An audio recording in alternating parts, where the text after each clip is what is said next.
اما بعد فاعوذ باللہ من الشیطان الرجیم بسم اللہ الرحمن الرحیم وعن عصامۃ بن زید قال قال رسول اللہ صلی اللہ علیہ وسلم لا يرث المسلم الکافر ولا الکافر المسلم متفق علیہ۔ حضرت اسامہ بن زید سے روایت ہے، وہ فرماتے ہیں کہ رسول اللہ صلی اللہ علیہ وسلم نے ارشاد فرمایا کہ نہ مسلمان کافر کا وارث ہے نہ کافر مسلمان کا وارث ہے۔ اس کو امام بخاری نے اور امام مسلم نے دونوں نے نقل کیا ہے، یعنی کفر و اسلام کا فرق میراث سے مانے۔ مومن ماں باپ کا بیٹا اگر کافر ہو جائے تو وہ میراث نہیں پائے گا، وراثت نہیں پائے گا۔ کافر بیٹے کی میراث سے مومن ماں باپ کو کچھ نہیں ملے گا، مگر کفر ایک ہی ملت ہے۔ یہودی باپ کی میراث عیسائی بیٹے کو مل جائے گی، ٹھیک ہے جی، وہ بھی بے ایمان ہے تو وہ بھی بے ایمان ہے، ٹھیک ہے، اس کو وہ یہودی ہو کے مرے عیسائی ہو کے مرے، ٹھیک ہے۔ ہم یہودی کو بھی کافر سمجھتے ہیں، ہم عیسائی کو بھی کافر سمجھتے ہیں، ٹھیک ہے جی۔ کیوں سمجھتے ہیں کہ قرآن بتاتا ہے کہ وقالت الیہود عزیر ابن اللہ، یہودی کہتے ہیں عزیر علیہ السلام اللہ کے بیٹے ہیں، وقالت النصارى مسیح ابن اللہ، عیسائی کہتے ہیں عیسیٰ علیہ السلام اللہ کے بیٹے ہیں۔ تو جو اللہ کا بیٹا مانے وہ کافر ہے، تو کافر کافر کی وراثت کو پا لے گا، ٹھیک ہے نا۔ یہودی بیٹا ہو، باپ عیسائی ہو، یا بیٹا یہودی ہو اور باپ عیسائی ہو، جو بھی ہو، ٹھیک ہے، وہ ایک دوسرے کی میراث کو پا لیں گے۔ اچھا جی، لیکن بعض صحابہ کرام جس میں سعید ابن مسیب، امیر معاویہ، معاذ ابن جبل، یہ فرماتے ہیں کہ اگر مومن وارث کا تو کافر کی میراث حاصل کرے گا۔ کافر ماں باپ تھے، بیٹا مسلمان ہو گیا تو اس کو ملے گی، وراثت ملے گی، ہاں ٹھیک ہے، مگر کافر وارث مومن کی میراث نہ پائے گا۔ مسلمانوں کا بچہ اگر کافر ہو جائے تو پھر اس کو میراث نہیں دی جائے گی۔ اگر بیٹا مسلمان ہو گیا، ماں باپ کافر ہی تھے، مر گئے، تو وراثت بچے کو ملے گی، لیکن اگر ماں باپ مسلمان تھے اور بیٹا کافر ہو گیا، اب اس کو وراثت نہیں دی جائے گی۔ اور مرتد کسی کا وارث نہیں ہوتا۔ آج کل سب سے زیادہ جو خوفناک صورتحال ہے وہ ہے، جس طرح بندہ کپڑے بدلتا ہے نا جی، آج ایک کپڑے بدل لیے، کل دوسرے کپڑے بدل لیے، اسی طرح عقیدے بدلے جا رہے ہیں، عقائد بدلے جا رہے ہیں۔ آج سنی ہو گیا، کل وہابی ہو گیا، پرسوں دیوبندی ہو گیا، اس سے اگلے دن شیعہ ہو گیا تھا، اگے جا کے پھر سیدھا ہی مرتد ہو گیا۔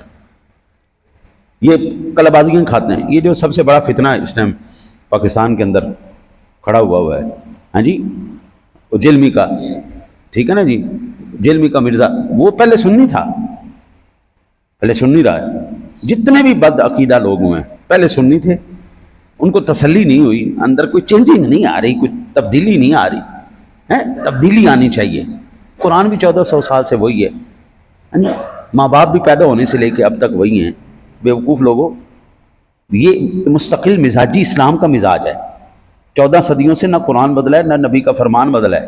ایک جگہ پہ ہو، ٹھہرے رہو، سکون سے رہو، اسی کو سمجھو، لیکن نہیں، تبدیلی آنی چاہیے نا جی۔ وہ پیپسی برگر دی اولاد نے پھوک پھوک پھوک ابلتے ہیں نا، تو وہ پھر سنی سے دیوبندی ہوئے، پھر وہابی ہوئے، پھر مرزا جلوی صاحب نے بھی ایسی کلبازیاں کھائیں، پہلے سنی تھے، پھر دیوبندی ہوئے، پھر وہابی ہوئے، پھر اللہ کے فضل سے اب اپنا نیا فرقہ لانچ کر دیا۔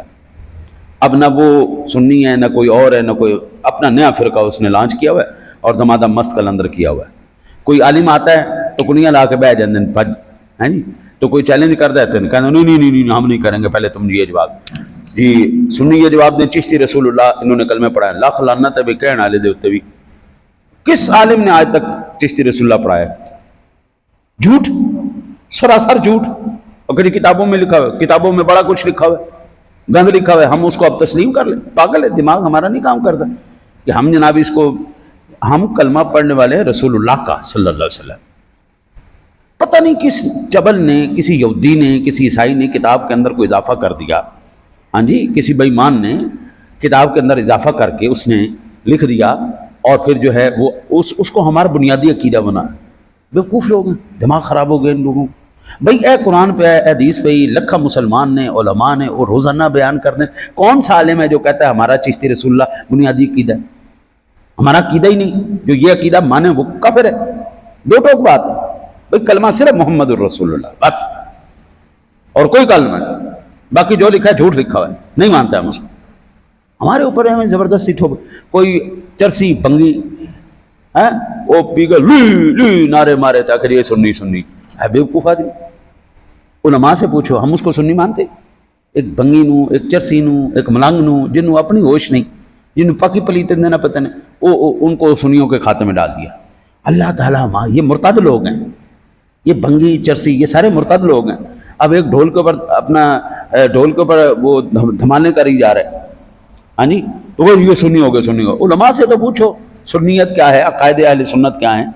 مرتد لوگ ہیں یہ، ان کا اسلام کے ساتھ کوئی تعلق نہیں، بیوقوف لوگ۔ اب نئے سے نئے جو ہے نا جی، وہ پھر تبدیلی جو ہے نا جی، تبدیلی انسان کو کہیں اور لے جاتی ہے۔ او خدا کے بندے، قرآن 14 صدیوں سے وہی ہے، 14 صدیوں سے ہمارا نبی وہی ہے، اور اسلام جب سے آدم علیہ السلام آئے وہی ہے، اسلام ایک ہی ہے۔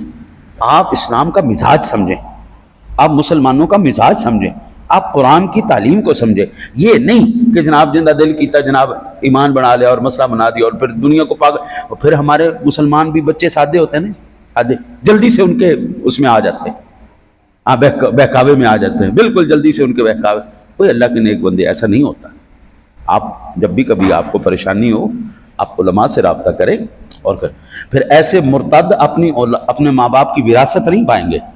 یہ مرتد لوگ ہیں، انہوں نے نیا دین بنایا۔ بھائی آپ اہل سنت سے پوچھیں، آپ کا ماخذ کیا ہے، آپ کی بنیاد کیا ہے، آپ کے عقائد کیا ہے، آپ کے نظریات کیا ہے، آپ کی سوچ کیا ہے، آپ کی تعلیم کیا ہے، آپ کا شجرہ نسب کیا ہے۔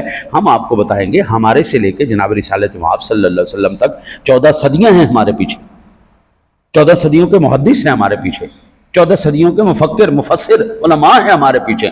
وہی نظریات جو صدیق اکبر کے تھے، وہی نظریات آج 14 صدیوں بعد اہل سنت کے نظریات ہیں۔ او بابا، ہمارے پیچھے پورا ایک، آپ یہ بتائیں جو آپ نظریات، آپ نیا سوچ، آپ نیا عقیدہ لے کے آئے ہیں، اس کی بنیاد کیا ہے؟ اس کے پیچھے کون ہے؟ 1857 کے اندر ایک یہودی جڑا وہ ہوندا ہے کی ہوندا ہے تھنک ٹینک، یہودی تھنک ٹینک، انہوں نے اس بات کو تسلیم کیا ہے کہ یہ ہمارا فتنہ پیدا کیا ہوا ہے۔ ٹھیک ہے جی، باقی اللہ تعالیٰ سے دعا، اللہ تعالیٰ آپ کو مجھے سرور دو عالم صلی اللہ علیہ وسلم کی سچی غلامی نصیب فرمائے۔